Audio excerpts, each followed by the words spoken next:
fiafi. O talo vatu Samoa le atu pele, mano le whaafonga, mano le sisila. Ia taritonu alo manuia, mafolau manuia mea umar nei tūlao le fiafi. Au te manatu ari a loa le tātou po kalame, na au taitaina tātou se talu. Lo mātou te māre langi, mātou te whaaftaia rau lofa ma lo wanga le lei le tua re nei tūlao le fiafi. Mai lawa re tai ao se pa ia re nei tūlao le fiafi, mātou te whaaftaia oe lo mātou te maa. Leo leonga ma lo puipuinga o whena i e fo i lo whanau. Ia o onga o whaiwa lo Filima, o lo whafo atu fo i ngā ruenga whi au masani i peo na masani ai. Sa e leo mai puipui se rato soifua mesi se mātou ola. E leina ta mau mātou maua ni lau ni a fiafi, hata na uina e fo i por kalame peo na masani ai. Talo lo wanganga pa ia i a whapenao na peso soani mai ta maa. Pau i antia ulau au na maise foi le whaafonga anga Samoa. E la toro wa mawara wanoa whaira mafuta mai ere por karame nea fiafi. Ta talo i ante o ele atu i a whapena na whaamanuia i ati mātou umalawa nea fiafi. Ia ilo wha unga mana ilunga i ante nā tau. Pa uu le whatu tono nā tau loto. Tupu maola mao ngā mola ngā ruenga lo mātou ta maa. Nene ia fiafi, whamulia mai le atua. Sunga fo ia Pastor Michael wa penao na whaafoifoina le mapu karame nea fiafi. Kamanuia ia te ia me se partua mano whaano. Me se Samoa ron whaia na mawara wanua nea fiafi wha mangalo se matu sema le matu leang. Ono oe nea tua. Ala tuai le matu talo ia Yesu Keriso nea fiafi. Amene. Amene. Hallelujah. Ia le tua le netu lao le fiafi. Haftai tele lava Samoa ine. Atasi mai fo i tātou po kalame peo na masari ai. I le nei tūnao le fiafi. O te manatu o le toe so inga o le tātou po kalame. Mai le mai aso se o mawai. Sunga fo le taitai i a mantamua. I le whapenao na male mafuta nea fiafi. Ia ono fo i o nei tūtua ngia whare e kanesia. Ia lea lawa mawai fo i le nea wanoa. I whapenao te sau e whapenao na tātou whaasoa ma tātou talatana noa o le ase whina ngalo le atua se whi au fo i le nei a fiafi e mori atua wā fo i le tāpena ina o tō loto ma o tō whina ngalo ia i le wha mausali ina lo wha atua tua i le ngalo wenga le atua le nei a fiafi le tātou tusi lau e lunga le tātou wala ata i le tusi nā le ngalo wenga lana mata upo ono.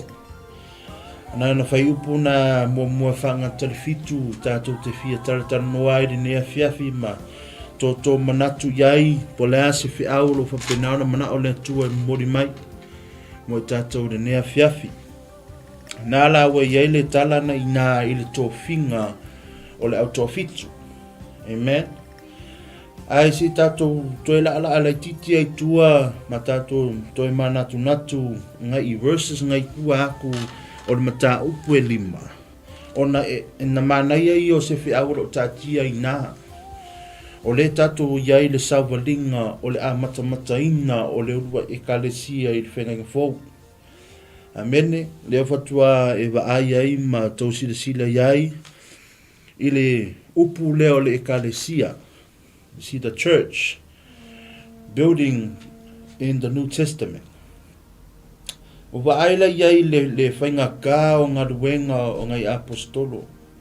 Amene, i le tamu moli ina mai o le whi au o le whaoratanga ia Yesu Keriso. Le na maliuma toi tū manu malo. Hallelujah. Nala i ngai whai upu na e pe lufu walu a ngai mai i le whai unga le mata upu e rima. Mana ia whai mai le wha matalangaro ia i wha Britannia to speak palangi. I le tala lea le Australian Sili. Mana tua na ave loka ina ua maua i la tau o lo tala ina le a fionga pa ia le tua. Te manatu lena pa ia i fo i au na le tua le vai aso sia mawai. Ana toi wha manatu atu mo o le a fiafiri nei.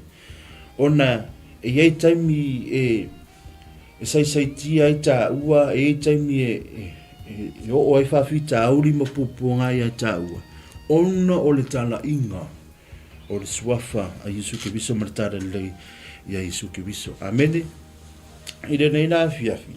Pai mele e whatonunga ala ustaulang sili na toi fai I le au apostol. We gave you strict orders not to teach the name of that man. And who's that man? The name of Jesus Christ. Hallelujah. E le taimi e whapenauna le fi whaalongo ai le tangata I le suafa le o Yesu Keriso. E tele I o suafa mai ngoa e fi whaalongo ai tangata. Ai taua tu loa le suafa le Yesu Keriso. Pi whawhainga tā o na talia tangata. Mai se lava tangata ia e against I le tātou tala leia Yesu Keriso. O ngā whamela ia le tala homai. Teaching the man, he said, but we see that you have spread your teachings all over Jerusalem, and you want us to make us responsible for this death. Mankuanga nga koe remind na I e pe tau. O le mātou wali I bo le mātou whaola lea na toa. Tō whasio tia ma whātau tau I lunga sātau. Hallelujah. That is our God, that is our salvation. O le tātou Maria Peter. Peter and the apostle answered, we must obey God, not men. E sere mana I o whi aure ta oto I. Amen. Peo I le tau tuli atu ai. Lo mana o ngā whiawhini I a tātou fo I lai titi tua. Ona o I le mata upe ono. Tātou te wa ai le vave o nā ngiangi mai pe vave o nā liali o se whaafita auli. I so se mea lava whato atau amata. E mua liali se whaafita auli. Amen. E mua yei se whaafita auli e tupu mai. We see how fast an issue or a problem can become. Especially I to tonu o le whatua atau amata matainga o ngā luenga. Hallelujah. O le whatua mai. Lere amata le whai upu e ono. Whameila na whaitawina. O ana po ia ua whaatoa tele ina ai le au so. Hallelujah. O lo whatua tupu le ngā luenga. Wa amata ona move le ngā luenga. Ai whai mai. Ua tupu ai le mui. Ai. Hallelujah. Ai pe ole mafu anga waina mana atu ave lai titi oitua. Ona e le mea na tā waina. E se ir tā ua. Ona e li whaingo fie ana wha pia o langa whainga tā mai lawa le tawa mataina na ua apostolo le ngaruenga. E o wharar kai mi le whakaka ua maka le kalesia. E whapela ana whainga tā. Aisia. O nga yeia tangata lai e lo agreed I le savali po le upo le atua. Te lo whapena tono loto vai taimi nei. O se awa o nga fo I tātou te nofo ma tātou wa ai. Tau amata matanga se ngā ruenga tono e kalesia le taimi le nei. O ai e kalesia vo levo au na ia. E iai lava mea tau le whaafitau li tono. Hallelujah. E lava mea tau le whaafitau li. O le kila I le whawhitauli, ale le leilo na foi. Ia ona ta ape. Praise the Lord. Ia ona ta ape. Ai, whamaile le whai purusu mariwa I le mata upu le liwa. Le tatu e fo I le titi etu. Peter and the apostle answered, we must obey God, not men. Ia mausali lo whaatuatua. Maia, ia tātou sta ia le atua. Ai leo tangata. Vetawina I le pasa moa e whapea. O na tali atu leo Peteru ma apostolo. Mo whapea atu. E tusa na sili. O le mātou ana I le atua. Lolo mātou ana I tangata. O le atua o tātou ta mā. Na te toi whaatu mai I a Yesu. Lea na whasiotia o tau. Panango. Le pādea na ngā whai mai lau whai tau nanga sili. O woka la I tala I le ngoa ngai ko ke kala ia. Ai ko ka ngofi ko ku wa I mai fo me o ma ko ma fo ma na mali po ma ko ngale mo fasio kia. Ia le ko fo makana ko po. I ko remind ya na ko. O tangata le ma le ngo to fasio tia. O le mato ri ma mato fa. o tangata lava le matou tatala ia oai o le suafa Iesu Keriso ai wana to e mai ne tala nea ona e me le tala pa e sili atu lo matou ana i le atua. Praise the Lord. A sili atu lo matou ana i le atua. Nere fai pu mai. E tu sa na sili lo matou ana i le atua. I lo matou ana i tangata. Ona e iai le vaenga o le mata upu e ono. Na fai ele tala lau apostol. I le mawhai o na matou tau fia. Le awa winga le upu. Ai fai le mea lea. Nare mea. Le mea la tatou o tuai. Le whaafita auli. Praise the Lord. Pusau se fi au po se saavali le tau mori atu mo tatou le afia whiri nei. Ia whaavaehina le ngā luenga i le upo le atua. Praise the Lord. Ia whaavaehina le ngā luenga i le upu a le atua. Tong, aua nei whaamuamuaina le fufoina le whaafitau. Aua nei whaamuamua sisi lava mea. Ai e whaamuamua le upo le atua. O le tali na o le awa apostolo. Ina ua tangitangi atu na i whawhine ia. Praise the Lord. Te loa tala mana malama. Loa masila fia fo. E tātola i sa mona tunu peli. Ai o le whi au o mori mo i tātola fia whine. Ia whaavaina i le upo le atua. Ona le upo le atua. E mawhai ona e fufoina i so spapitau. Praise the Lord. E o tātou o atua i nai whai upu ia na o tasi o le fitu. Pupu lava nai whai upu wapenau na fia whaasoa e nea fiafi. Ai e pupu. Ano o te le i o se whi au. O lo momoli mai e le fionga pa i le atua. Le ngata e au ngā moa. Au te manatu ho e au ngā tele lava. Mo i tātou umalawa nea fiafi. Hallelujah. Praise the Lord. Io te loa lo whapenau na e. Te loa lo iaisi sa walinga lo whaui e o e le atua ni taimi. I to tono lo ngā ruenga, tono le kalesia, tono lo ainga. Hallelujah. Te le mana noa i whausali ia whaafitauli. Iai lawa whaafitauli so staimi. A le whautuanga po se whaasoa fo i le nea fiafi moli atu mo i tātou umalawa. Ma aile upo le atua. Hallelujah. Si tango e fofole whaafitauli i le upo le atua. Hallelujah. Ona le ngata manuia ai e te sao loto e fo. Hallelujah. Wai ai whaanangolango e lo malosi mai e whaanangolango e loto mai e fofoina i le whaafitauli. Ea, e le mawhai. E le mawhai ona e whai to tasia le ngā luenga. Praise the Lord. Ona ati tilo iai i de lofa ma le anga leo le atua ilona ile o apostol. Lenga loka. Praise the Lord. Lenga loka ya nga saule a ngelu ma malave ina ma whaasawina ma tatala. E o aku le gāt. Mkwa i ofo. Praise the Lord. E ofo pe whawhea o nga sao pangu ka mai whaforfana. Mai pui uma. Ia o ka kou loa ngo fuanga o le whapui. Ele whakamana. E loka ai ka ngaka. Praise the Lord. E wha mai o ka ngaka ngai ko kisuia. Nali rumore maru. O le ka ala i ka ngaka ngai ko kisuia. Praise the Lord. O le asi atalo o ta oto i nā mo tato. Nothing can stop the word of God. E le aise mea e mawhaiona tau fia pe vau ia ni tā la ia tole upole tua. Hallelujah. Praise the Lord. Viere tua li tula le fiafi. Le ala lea waina whaavaina. Ma whaamuamua, ma whaamausali. So se mea lava a matanga fau so se mea. Se tau tupu, tau tutongo o se whaamuamoe. Ia whapenao na whaavaina rupore tua le fiafini. Praise the Lord. O lau ainga. O lau ngā ruenga. O lau whanau. O tono le kalesia. E so se whaamuamoe. Ia whaavaina i le upore tua. Praise the Lord. Ia tātou sawari wari loa i le tātou mata upu le afiafi nei.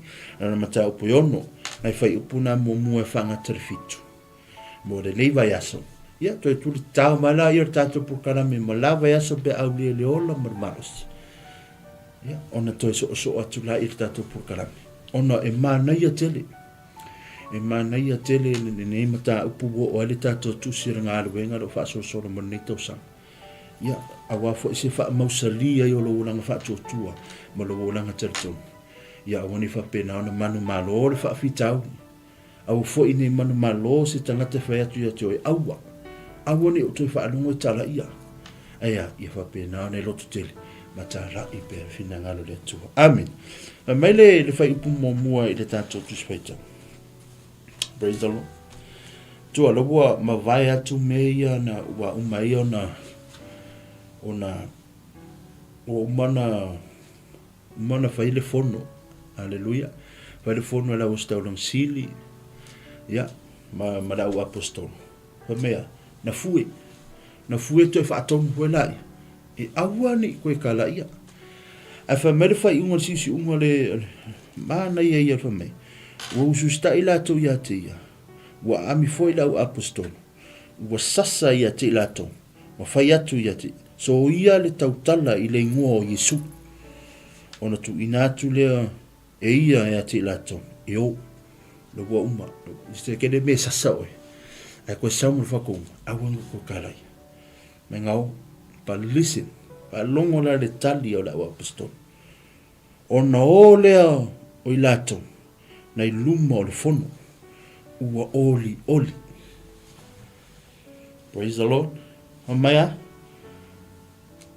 Ua oli. Ina ua ta'u wao ngā ina. Hallelujah. Ta'u wao ngā ina e la tau. I le whaalea ngā ina ono le swafa. Ua le mapu foi i la tau i aso uma o nā o atu. Matala i atu i le mamalu. I le malu ma le fale malea fale le tala le lei o Yesu ke wiso. Wow. Hallelujah. Praise the Lord. E re ngata ngā sasa ai koe sau mo le whaupunga. Aua le whaatununga. Aua ngi koe whaalongo ni ngore Yesu. I don't want to hear this name Jesus again. Ale ale nganuanga. Ale ale men tupu lau so. Nao. Yeah. The man of Britannia,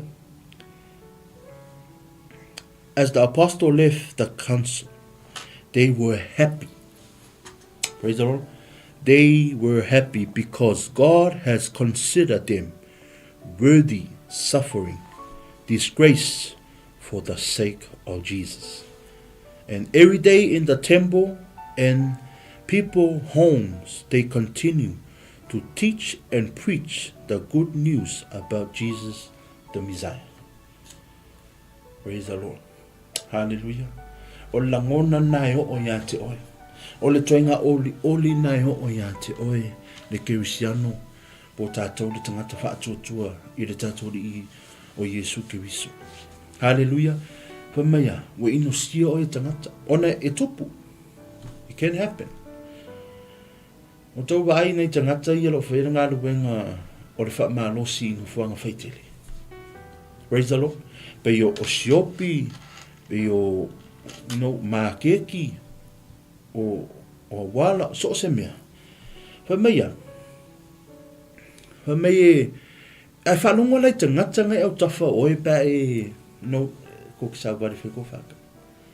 Pe o ti ngā iau la tū talinga. Me pe le anga e ulu i tangata. Praise the Lord.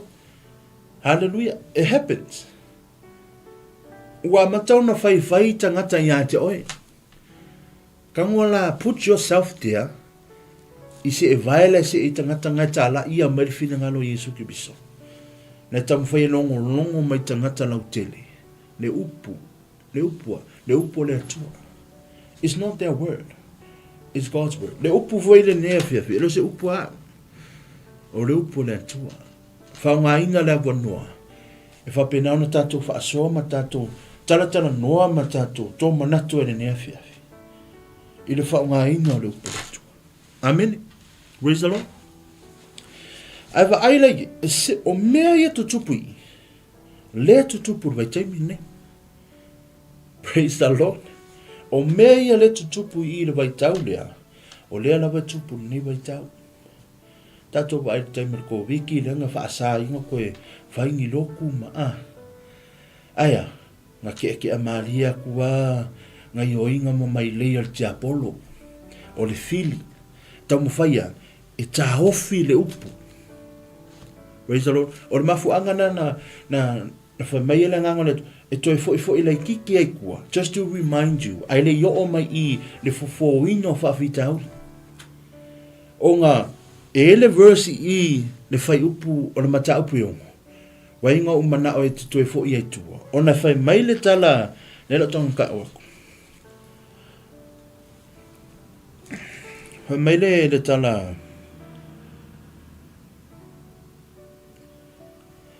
whai mai le whai pu momua. O na po ia ua whaatotele I nai le au so. Ua tupu ai le mui o e leni ia e peu. Ua ngalolo la tau whawhine ua oti a la tau tane I le tufa ina o mea I aso paiso. Now this is the issue. O le whawhita auli la lea. A le whatua a mata atu na Galuega. O le whakua kau ola Galuega, o le kau kupu Galuega wa amaka. Mangkua le melenga ofa mai ka ngaka. Nenga o whakaula ko whamua. Ma fōwai ma le tupe o mea ai o lava. You know everything. Te satu offer I le taimi wa amata na Galuega. Ai ave lau apostolo. O lau apostolo la na ele pule.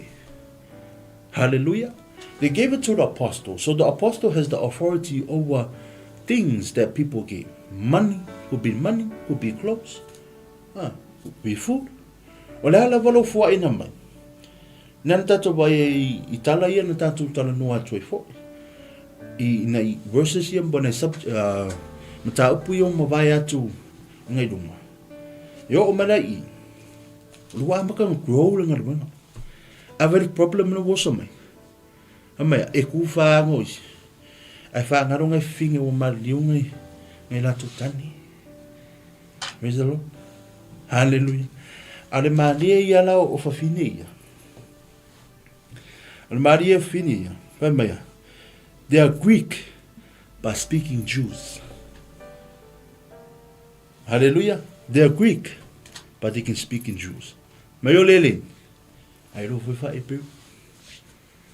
Praise the Lord. Ale maria la usa o le mea wena mana atoi fo I tua. That nothing can stop the word of God. O ngā whamela ia le whaipu o na tala ina lea e le au to sfulma lua. O lau apostolo. Ua whape atu. I le te tau o na mātou tu ua o le awhionga le atua. Ai tupa I oloa. Wow. Ua vaela le tali mamore taitai. Ua whaavaina le upo le atua. E address pe fo wai le whaafitauli le watupu. Listen in English for me. So the 12 apostles called the whole group of the believers together and said, it is not right for us to neglect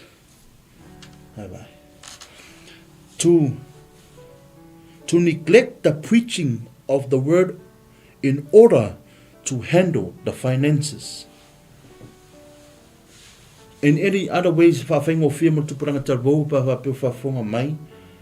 we can't leave the word of God. I can address the situation. Praise the Lord. Onga totele yo Galuega. Experience for ia le temina tau amatai fo I telo Galuega sa uyai. Sa whawaina le poletua. Ai tupu loa se whawhidauri. Ua draw mai o manatu malau taimi. E tau fufo ia le whawhidauri. Ai wa ngalo ai le upoletua.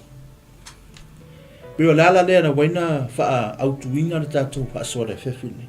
Wha vaina I le upoletua. Ono le upoletua ai mawhaiona fufo ai o whawhidauri. Praise the Lord. Hallelujah.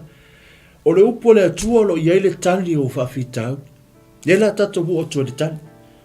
A wua e whaalongo la I le tali o le taitai wa whaavaina I le upo le atua. Wa mausali le whaatutu. O na iei taimi tula I mai whawhitau ni tomu o le Galuega. Te loa sila fia le e sunga I au auna le atua. Le tatou whaasoa le fia whine nei. It is not easy. E le whaingo fia fo. A tonu e se taimi whine ngaro le atua o se e fo I se e vai. O te la ngona fo I le whaingo fia. E le whaingo fia lo tula I mai o e se taitai. Praise the Lord. Ona, o le taitai. E le tau se taitai. I le upu lea o le taitai. A leader won't be recognized from the calling leader. Amen? Now, here's what I'm saying.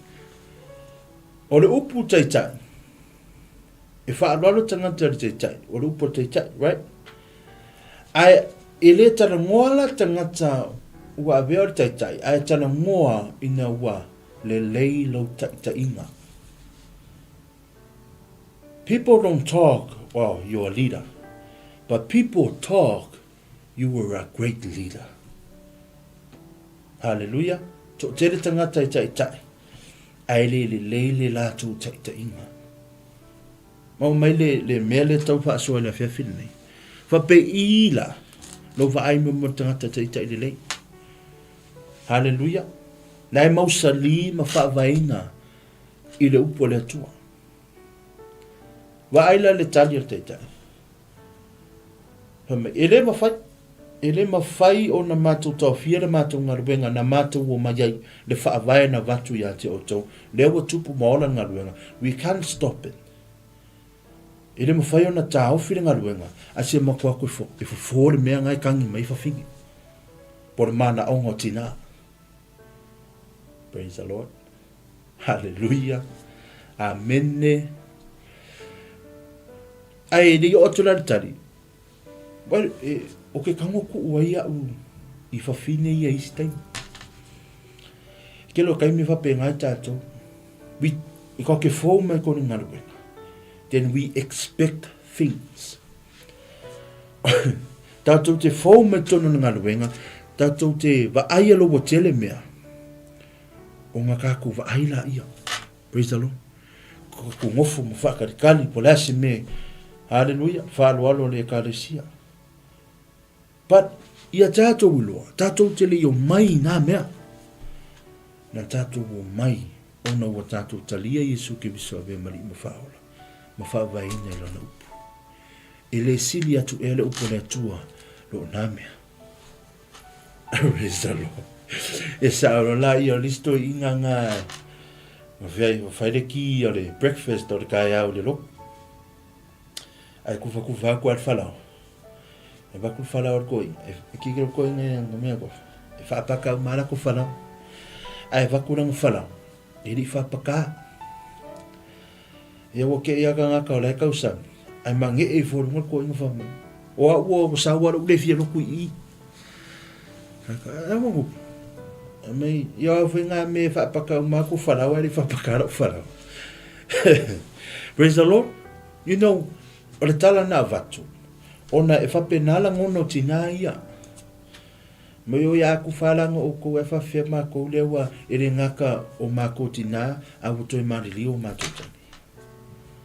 Praise the Lord. See, when you come, a sau e te support ma e fō mai tono ngaruenga le tō. O le ngaruenga fō e loto tau atina e. Se ke le sau e wa ai po laso me a whiwhale. Praise the Lord. E ke le sau ma e nofo mai wa ai po laso me maua. A whapele I o atu le tufa I a te oe me ia wharetino, expensives. A ro whape nāna o atu le manubi o le atu I a te oe. Ono le tupu, o whaafita uli ia, o le tupu tono o le ngaruenga. Mei se a taimi o le tauwhitau. Mei se a taimi o le mea ai. Hallelujah. Mai, mangua, so se kai mea whaikau mo whakanga. Ia tangata whaapea. Hallelujah. Praise the Lord. Ia nā wa tātou loa man sila fia sa mua na te rupere. Te re tautou I whaamatalani mea. Ona o I e loa I le lavo rongo sa I lista ngata. O I fo I e loa I e, hallelujah, e ai ua lista ngata mare koe saunu ngā ruenga le tua. Aisia, ona ele fuoina fa fitaule. Ai fai mai le tala teta, ele me fai, I'm sorry, ngai ka umai le ko mangaku, ka umai le isu. Ele me fai ngomako fuoi ku ngalunga le tua. Ai o, ola, pa longo la multali o teta. Ufa vaina le pole tua. O, isa ili. Praise the Lord. O, isa ili mai. Tofi mai se tai to fitu. Praise the Lord. Pada fa longo foi la tofinga. E lenga o tofinga e fai lunga le tangata masan. Praise the Lord. O tofinga foi ele fai va pe o ole. O ya, iskama ole ba ka iskama re. Ai fai mai le tofinga. I tato wo pe la fianga pa ile tu le fia fidini. Ele to umi tato fa soa ai marone un sa isa mola tunu peni fa aftai mo fa bono ina lo time. Tato te tato no me fa soa e fo ile upole tua. Nawe ya te oelo tu spaia. Se sila ne fo ia tato tusi o ngaluenga yono. Ngaluenga no na mata apu yono ala fai mo fa ngata mele fitu. Nana nai fai upuai e tato te fa soa mo re nei po. Hallelujah. Au te loa Yesu taimi ya vanoa na sila ne foi la i da tala na so me lan i da tamaro si te whanu. Praise the Lord. Na va ai wala ia. Mo toa i le upu. Now, before we go anga ia kuluma. Lewa ku mai la pusko. Ya ola au ko bu fen me nga. O i tato te vai ma tato ruai.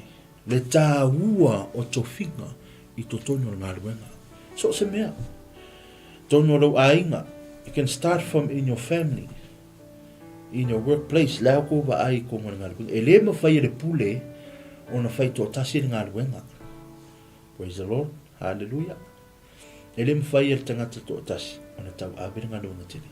Whamaya. E sa ili. E whai o na tofinga. Praise the Lord. A whalonga na le tofinga. Whamaya. Pai o lene le auso pai potolo ina fili ia ni o tou se to afitu e tau le leia balonga na me mo nga now it's not just any 7. Hallelujah. Mamai to afitu e tau le leia e tutumu i le anganga pa ia malepoto.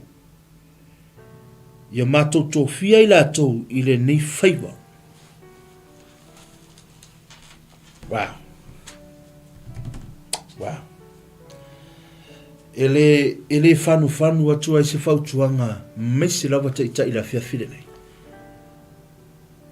Doesn't it give you encouragement e toi sila i o tofinga. Toi sila i tangata na whapenau na e tu uai le ngā ruenga. Ia i la tau lo whaia le whaiva na e tu uai. E le ma na ia le tofinga laua mai e apostolo e tātou te nofo mawawa ai ma tofi ai tangata tātou te mana o mia mo ngā ruenga le atua. Praise the Lord. Hallelujah. Talks about deacons, ki a kono, wa, whai lau tusi, ki o kupe, whai a o ngā susa. You know, totono o le ngaruenga le atua, o lau tau langa, o le whai whamantunga. Praise the Lord. Hallelujah. Ai whamai le whamanusi la apostol, whamai. O le nei, le au soe, ia fili, ia ni o tose to afitu e tau le leia. See, it's not just any 7. Hallelujah. Praise the Lord. Ele va pe whai ko ke o kofi mai, pe fili mai. Ko wala ia whai masani. Praise the Lord. O yo, lebo. Nga whawai nga mai nga pinga ngi o kaka ngi. Praise the Lord. Ai, e ta tala tātou wai whalenga. Ma tātou wa ai iai. Whamere whapetania. So then, friends, choose 7 men amongst whom are known to be full of the Holy Spirit. Wow. tumu le nganga pa ia ma le poto. And we will put them in charge of this matter. Wow. Hallelujah. Ona o le tufa ina o loa poni me tāua tona na Galuega. I le whainga fie fo i le whaiwa. O lo ta oto ai le whaitotoa le whao so songa le fili a te oe. Ka ngā kuisi mea ngai, mei kuisi mea ngai, kuisi mea ngai. Hallelujah. Aro ngā o roi a te oe le mea alofa tonga rau tanga sa kaunga ave ka mi whaano longa a wa ngalo le MC puai lawa na tūle fo. Alau Gary ai oe kongoro kanga ma e whakangkanga ia. Rato la musu ngale nganga, taranga kanga fubucho, le mea lo whare kia. Le keo kusi re kia. Alau vangu, ngana ngana piko ngalo kanga. I le whai ngofie, le tūla i mai le whai walea. Nea, le pūlea o le tamau ainga. Le swala pūleina, ia top sia uma, be matiti vai tangata ia. Ma si tau tali e tueli mana ongo na itina i o ma liwa la tutani. Praise the Lord. An memo mua whamaya, ia tau le leina. Praise the Lord. Ma, tumu, mabada ele ngata o le tumu, ai tumu. Nongo inga makwa tumua, makwa e full. Not half, not a quarter, or not an instant full. Full, makwa kumua. Praise the Lord. Kumuya, kumule nganga pa ia. Full of the Holy Spirit. Praise the Lord. Hallelujah. Itele sa ili fa pena o lau au whaingaruenga. Praise the Lord. Hallelujah. Itele va ai fa pena ila au whaingaruenga. Praise the Lord. E jere taun sa ili va pena si tangate te mana na lue a tau. Ila unga ruenga lo te ye di taimire nei. Tatero tala le atonu help ya te o di nefia. Ila unga ruenga di taimire nei. Ele tamalo e la tu e whātau ia 𝚗𝚘𝚙𝚎𝚘. O le inkiar ka malo. E la kula whākau tires. O le upulela, my boss, sells the tires cheap i le kamalo lea. O e la le pālangi e makiko o. O ngā ia e ngafa ma le whaiwa leo pa uia pa utawani. Ai alakula le kamalo lea, e i kār ma le pālangi i le inkia. O ngai, a whaakau le pālangi le taia i listangata. I kaunga kā. Let's say $50. But o le kau le whaakau e le pule mako uma, i le kamaloa inkia lea, e spukala. So there's a big discount. Peke le pa u, po the price le mau e le inkia lea. But this is what the boss said. Nga kua imanguia e ala uloto. Pamele kala le, ale pule.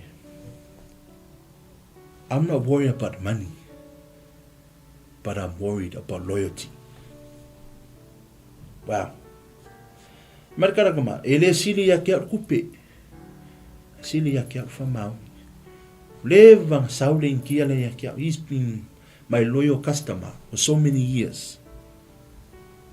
O le ana fu ilia. Ma fu ai o kong fa cheap i on tires ba kong ave. O nga ele alu kama le sis pa le sawa ya kia. Na ira manatu fa pe na lo sa ilinga. E kele sa ilinga i se tangata o na tele na tupe. Poto le leita mau aiga. Hallelujah. Le lei me te mloete yanga. Ai te sa ilia i le wha mauni. Ai le ngata le wha mauni ma le tau le leia.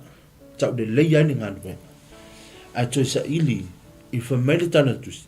Tumu. E le ngata le tumu. Ai tumu i le nganga paia. Hallelujah. E te le aveala le whautuanga ala u apostolo.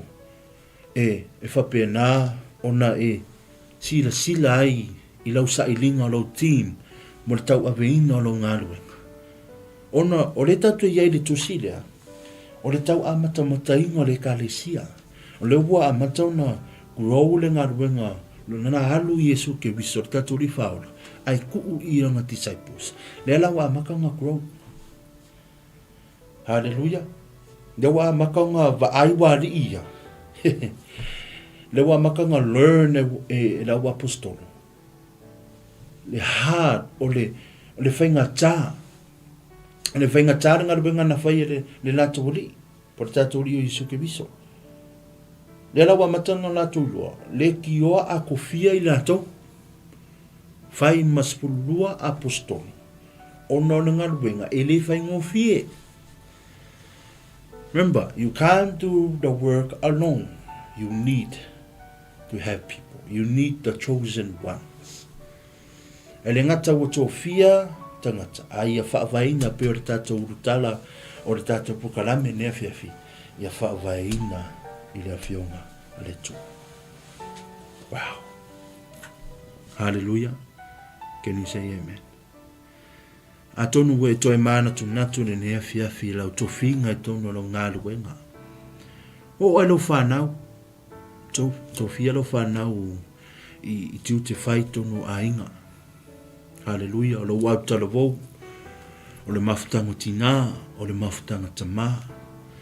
O le latou whapenau na e filifilia. But remember, you pray on them. Praise the Lord. Hallelujah. Wa whai mai le sisi Muhammad.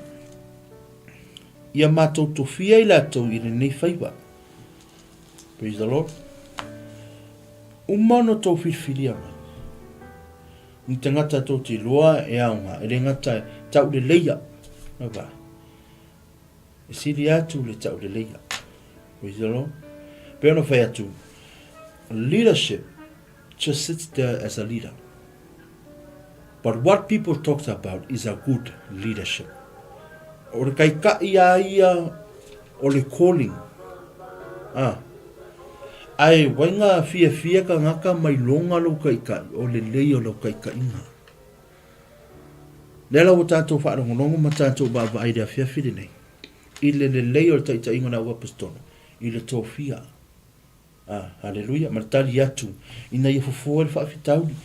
Lela na tō fia lola ia ne whaiupu na e wha. Ni toi tere ni tātou whaiupu ne fiafi. Mera le whaiupu e wha. Au I mātou. Mātou te fina finau I le talo talonga ma le au na I le upu. Wow. You hear that? Praise the Lord. Verse 4 says, hallelujah, praise the Lord, thank you Jesus. Spirit and wisdom, and we will put them in charge of this matter. Verse 4, we ourselves then will give our full time to pray and to work of preaching. Wow.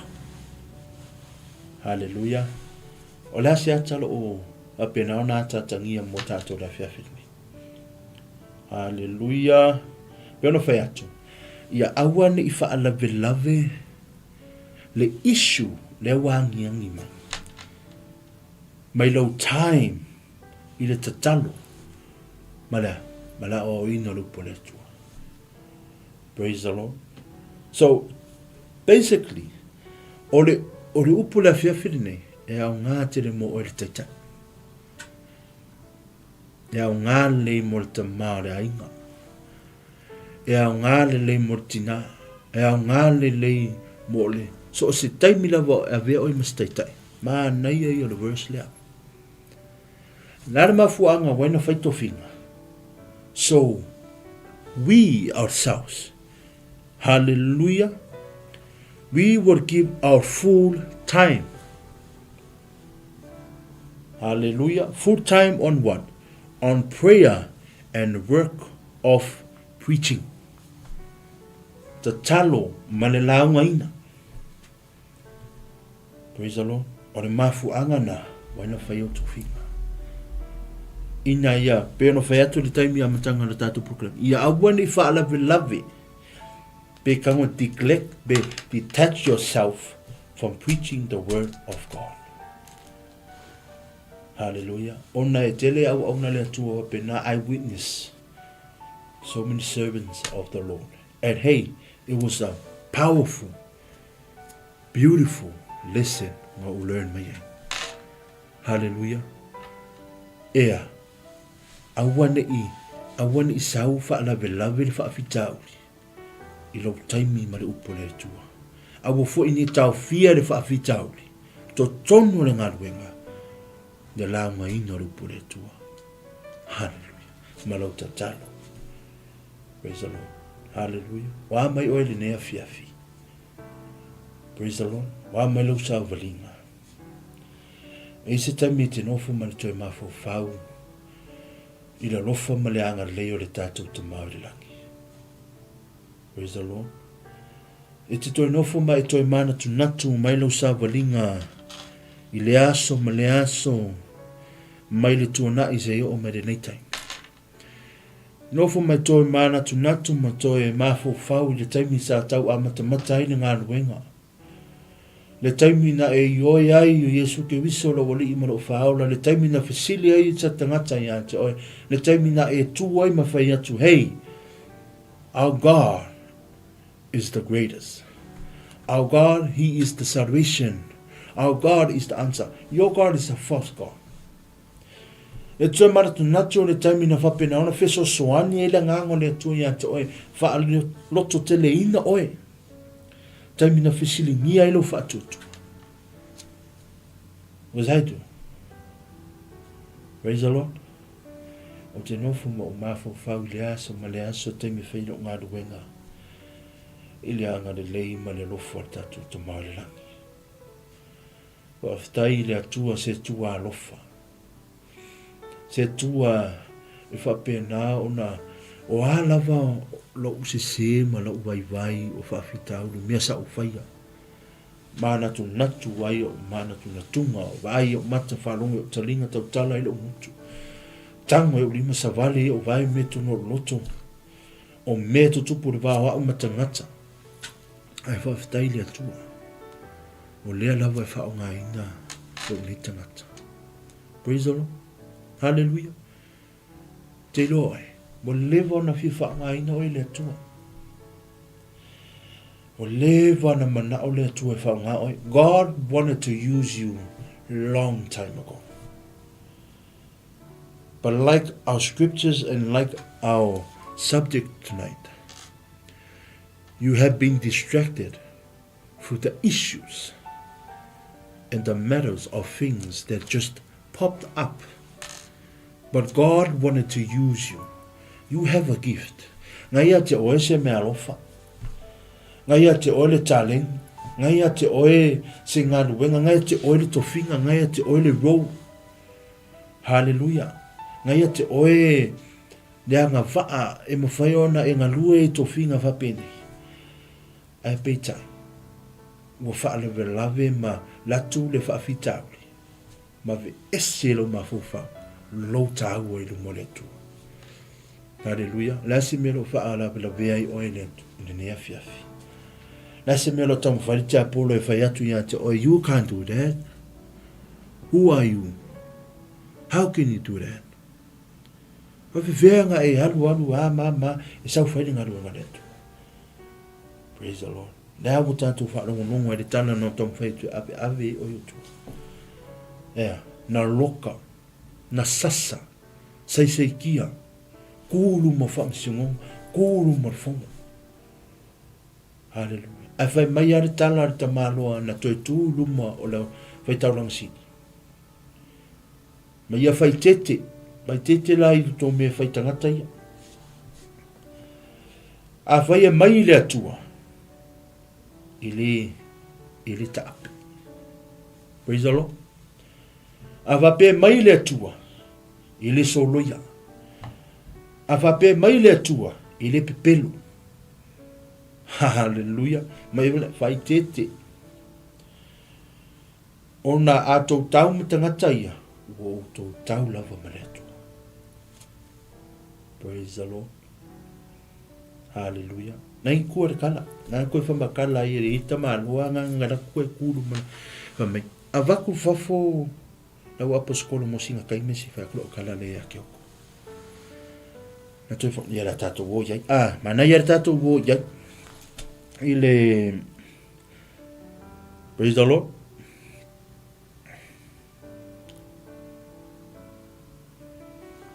E le whai upu na le high priest and his command joined Jesus. Hallelujah. Ina wa whaatu te marole o i whafu. Mo sina te. Na tui whamanatu e te maloia tangata sa whapenana tūla i mai mana malosi. O tangata uma fuena muri muri ia te lato. Ni tūla i mai. Ana na o tiloa le taitai. Men ka ape. Ko me fuela ia o yuta. Yuta se kawa ho mea. Na mun nga kangua. Kia leo kaka nga chua kuia keia. Nga maliu fo. Nga meko. Nga ka ape fo ia nga followers. Ai whai meitana te mau. O lea wapostolo la. Is a different story. Praise the Lord. Hallelujah. But these men, these apostles is a different story. Ona maile tua e le taapi. Ai a maile tangata e taapi. So whai keke la. Ngi ke ua, ke wako koe kau male tua. Praise the Lord. An mana ia nafa manatu mo tatou ne fiafi. A maile tua e tu mau. A whawaina i le tua e manuia. Praise the Lord. A whapea e te whaanango lango i lo malosi, malo poto, malo watama. E whanua i oe. Praise the Lord. Ia au, anga ia tūru waanga murumura tātou tusi, malolo nsai, malolo whaafonga sa mwana tumpele. E nia whiawhi taritonu e tele o tūtua ngoa mau, whaiwa ne whiawhi. Ai wa whaabono ina lawa lo taimi. Taritonu e leo wao. Ai wa whaabono ina lo taimi. Ono le upole atua ne whiawhi. Praise the Lord. Ia, nai tātou verse murumuri lea, ia ona whaumaila i o le tātou pokalami. I le nea whiawhi maroro nsai. Malole sirsila, malole whaafonga. Wa mere whai upalima, ua le lei fo i le upu i le toa tele, malawa. Ona whiriwhiri lea i lātou ia se te whano. Praise the Lord. Hallelujah. Hamai. Se te whano o te tangata ua tumu i le whatuatua, ma le anganga pa ia, ma Filipo, ma Pokoro, ma Nikanoro, ma Timona, ma Pamena, ma Nikolao, o le Antioka, sa lotu i le lotu a Saita. O i ngoanga o le auto fitu, na filifilia i lato, i papenao na ngafa, ma le whaipa lea. Praise the Lord. Me le whaipa yono, mo lato tu watu i lato i luma o le au apostolo, o na tatalo ailea, ma whae e o lato lima, i ati lato luma. Wow. Le tato te wai a te no ngā ruenga, o manana tofia, tatalo la i o whawhenga. Now, before we end our program tonight, tana e toi mawhau whau lava oe i le nea whiawhiri nei. Just put yourself there, i le kaimi lea mua e whiwhilia i te ngalue mo le atua lea whiawhiri. Hallelujah, praise the Lord. Mua e whiwhilia wa ofo inga lo taimi ma lo ola mo le atua. Nano toi whamanatu i ante oe lea whiawhiri nei. Lau la ngona, sa e o i le taimi wa tūlu ma o le kalesia ai whae e lima o ona le tūma talo i ate oe. E se la ngona mana ia sa e o iai. Praise the Lord. E se la ngona tāua sa wapena ona e o iai. Ona, wena whaatu lo tala lea. A tōne au ngā mo i la tōng, o lo tau mawhau whau e ngā lue mo le atua. I tell you, it's such a blessing feeling. O se la ngona wha manui ai. Hallelujah. But awane ngano i ate oe. So se taimi lava e wala awe oe le tua. It comes of circumstances. E iai ma whaafitau. Praise the Lord. You're going to have more problems after problems. You're going to have more doubt. You're going to have more things that's going to challenge you. E lu I tau ai oi. E whaatapena ai oi. E whaamalosi ai oi. O nā whaafitau li umafo. E lu whaafitau li whaawai vai ai oi. O se whaafitau li. Po o se le sona tāua. E lu i ai oi. Mona ngaluenga le atu. Hallelujah. Na tau na o toi whamanatu natu i ante oi ne afiafi. I o whaiva mo tiu te whai tono a inga mese i ngā ruenga tono nu. Ia, mese ngā ruenga a le atua. Ma to whinga lo whapenau ni ngā ruai. I re ne afiafi. Ia ta tono lo manuie e wholanga. I re ne afiafi. I pe au ma ngā ruenga so se mea whapenau na tātou i re ne afiafi. Ta tono lava sa iele au le tōru mai ati o tau. Tai ta ina mai to so i fua ma sto wola ne afiafi. O le tūra ngā whawhtai tere lawa, tā mua re nea whiawhi. O manatu fo, ia, o ala lawa mea na whapenau na ma whaasua fo, mana nganga le tua. Ia, o mea lawa nā tātou whaasua re whiawhi nei, e re tui whaasiri ngai sa o tāna. O nā te ua whai mana per tātou mawhtanga, ia por ma wāfo i mane tua ne whiawhi au te manatu. Ia, o whangata mai i re tātou whaasua, por tātou purkarami nea whiawhi. Ai toi tūri tau mai, ne tātou whaasua. O re tātou pokara me i le vai aso fau, pe a aulia i le ola mana malosi. Taita i ngā tuai o tōsoi fua e maise se mātou wola. Mai le lofa, ma le anga re lei, o re tātou tapa au siri o langi lofa pena o na whaasosoa ina mai. Ne ola tului, ia, na whaposia hoi le ola mana malosi ati o tau. I le nea whiawhi, mo le atu le ngā whaaftai te le lava. Sa moa le atu no pere, i le tau taimi whaavanoa le nea whiawhi. Ma futa mai fo i nei porkarambi ne fiafi ia i sunga i whaafengainga so se whata whai taulanga wa penau na suina rwa i orola ne fiafi ia me se fo i o tau au whainga ruenga sunga ia wa o mte akono manato partua suna kristene ia manato partua me se pa ia le kalesia o au sina tina matua se pa ia whana witi tupuranga telebou pa ia na mafuta i nei porkarambi ia mora tulanga whaftai te lava e te nea whiawhi mo le whaavonoina ro taimi e te mafuta mai e le tātou karame. Ia whaftai te lava fo ia morsunga ia pasta mai mo le whaavonoina fo ia na maa por karame le nea whiawhi. Mo le tupo le ngā whaftai nei sunga i taitai mo na tupartua talo mai fo i morok nei tangata me se le taitai fo ia na maa peno sunga ia mātamua o le mwhai ona maa mafuta. Ia ai tar tono ro manuia ia to pai postari i le nei afi ia waftai tele atu sa moa le nei afi se isu e kore ka ko live wa ai atu fo ia to maftanga to mafta mai fo inu live le nei afi ua sila fia le ele tua o to swafa ma to taimi faalu fo i mafuta mai le live le nei afi a fa pe wo le to lo winda atu to swafa. I guarantee you that God knows your presence tonight. And thank you for joining in our live tonight. And I ask the Lord that may bless you for your time that you spend with me. About half an hour, 30 minutes or an hour. But thank you so much for your time tonight. But I want to ngalo le tatu upu ne fiafi. Ia whaavaina le upo le tua. Praise the Lord. I whawaina leo po le tua le ngata 𝚗𝚙𝚢𝚒𝚑𝚝 manuia alo iai fo i le tali mo whaapitauli.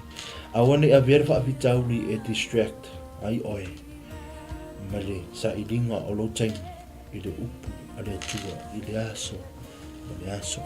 Tau ina whamanuia le atua i whaipa mutiute o no tutoi mo nei vai aso a ngai atu weekend ma lo le sabati pa ia mese whanau i hawa onga i whamanuia le atua nei vai aso le lempu pui o te wola Mrs. a te wola ni a fiafi ai tātou maua manuia ma tātou te pao siri o langi toi wha mana tuatu le tātou pokalame a le ua foi le mawhtanga le malanga lea i Israelu toi longo mai fo ia wene sungani pa fingai ngai Pastor Mike ia a e Filemoni City Tales o le malanga lea so tai mai la ia le sungani pa fingai ngai Pastor Mike le malanga Israelu tau sanga rabat nei yeah, it will be a good testimony, and it will be a good trip. I le nu pa ia tato di maratato faula. O se ava no de lei fo. E te alo ke experience ai fo i le mea na savali ia tato di faula. I le nei ola maratato ola. Ia ai uila.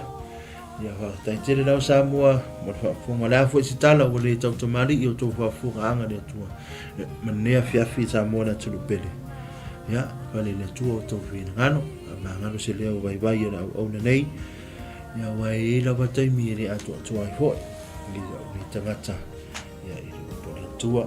Ya ne fiafi la o fai wina le tato po kalami se talo. Praise the Lord, hallelujah. Ya tualo mato te maole langi ni tula le fiafi. Tumo mato nganga le oli ma fifia i la fio. Mato te toi fa fo ia tu le winga pa manu ma fa tai ma fa tanga ya te oi. Ya tu mau i la wa fio la winga nei maso o mai o la wa fa o la. Au tai le tua mo le fa tasi mai lo ngang pa ia nei tula le fiafi. Tai nai fo i le mato por karabi. Mai la wala matanga le wo o mai le fai una mai tula le fiafi. Sa mato fa lo ina la wala malu malu pa ia le ni fiafi. Tai le tua i so sia matama ainga le tala de lei. O lo fa lo tanga ala le wala pelo i suke biso. Le wo mato mawai le ni maluia mo mato tau fai tala ina atu le tala de lei. Alo malo ide paso ina ide ne atu no a misi sa mo ali ne fiafi. Paftai foi tama mo nei au na mai la to malapa na pe nau na mato mafuta de nei fiafi. Ala o talo ile tua pa mole pa muia tu ya ti nato. Pa ya tu lo nganga pa nyanga ya ti nato. Ni va pe nau tu maula le fatu pa u tono lo lotu mo ele lei ele fo. Ya tu maula ma nga ila nga wenga ya sosa. Ya faile filifilinga ma le to. Fili ile tumu o le nganga pa ia la. A watu te fai ya awana i fa la veina. Se fa fita uli ila utama. Nene ya fia fita ma sta luma mato ta ape atu fo i mato ai. Fa mulima talo ye lo mana luma ya te mato. So wina i mato te to tasi le totu o le wale pelo isu kibisu. I ka penana mato to fa tasi mai fo i mato mauru i mai ata. Nei maso na o lawa. Ba bon bia ya Samoa. Ba mon bia ya te mato umalava yelo famleanga fo i te mai lunga sunga fa venga ya Pastor Mike ma pa tu ma no fa. Meset pa yo le kalesia. A war fa bo no ina nei moto. Ma fo ina fo e pa kara ile ni tula la fiafi. Na talo le ni tula la fiafi fa ba ngalo fo i se watali. Na fo se tana wa pa penao na sasi fo i de ne fiafi lo fa fonga mai tama. E fa ba ngalo ia te se watali mai wa. Ano te talo le ano atu le matori i faolo i su ke viso. Nei maso mo na wa pa Amen. Ya, tai tele lava Samoa na tunu pele. Mo va no ina lo taimi. Ai tu ta marita tu ta upu mo leva yaso. Ya ona tato ai no la ia mo le lotu toa. E tu i malosi o na maruenga le tu. Ya fa mo ia tele le tua ia te o Samoa. So fuia mai ia maruia. Shalom.